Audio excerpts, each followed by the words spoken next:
સુરત ફરી એકવાર સવાલોમાં કાયદો કે ક્રોધ કોણ ભારે?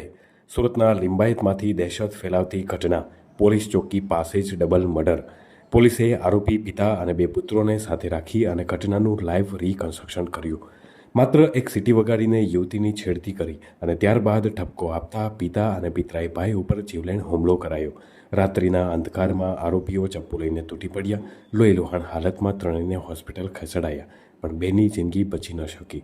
આ ઘટનાએ સમગ્ર વિસ્તારમાં રોષ ફેલાવ્યો અને ટોળાએ તોડફોડ પણ મચાવી.